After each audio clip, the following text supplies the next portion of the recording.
Psychologue atypique, épisode 88. 15 étapes pour se reconstruire après un diagnostic d'autisme. Étape numéro 6. Devenir son ou sa propre porte-parole et demander les accommodations dont on a besoin. Je suis un psychologue qui a reçu un diagnostic d'autisme à l'âge de 59 ans.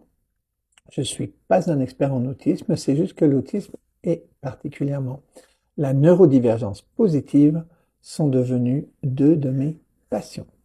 Alors la 6e étape pour se reconstruire après un diagnostic d'autisme, eh bien, c'est d'apprendre à devenir son ou sa porte-parole, à défendre ses besoins, à défendre son fonctionnement, à l'expliquer, afin de demander, quand on en a besoin, certains accommodements. Alors ces accommodements, ça peut être des accommodements sensoriels, ça peut être des accommodements énergétiques, expliquer pourquoi, par exemple, si on est invité à une soirée, ben, peut-être qu'on va pas y aller, bien qu'on apprécie beaucoup l'invitation, ou encore y aller, et puis à 9h30 du soir, dire qu'on s'en va parce que c'est comme ça qu'on fonctionne mieux.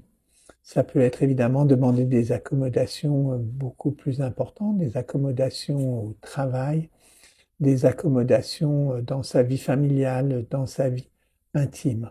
Dans tous les cas, de manière à pouvoir bien fonctionner avec son autisme, eh bien, il va falloir en parler, il va falloir devenir porte-parole de son fonctionnement et de ses besoins. Et ça, c'est une étape absolument essentielle, car elle va nous permettre d'être reconnus comme on est et d'être respectés. Elle va aussi nous permettre de mieux nous reconnaître et de mieux nous respecter nous-mêmes. Donc, une des étapes pour bien vivre avec son autisme, eh bien, c'est de devenir le porte-parole de son autisme. Alors, on s'entend porte-parole, ça ne veut pas dire qu'on passe toute la journée à être l'avocat de son autisme, de l'autisme ou de la neurodivergence positive en général. Ça veut dire que là où c'est important, eh bien, on peut porter notre parole, on peut expliquer comment on fonctionne et demander les accommodations qui vont nous aider.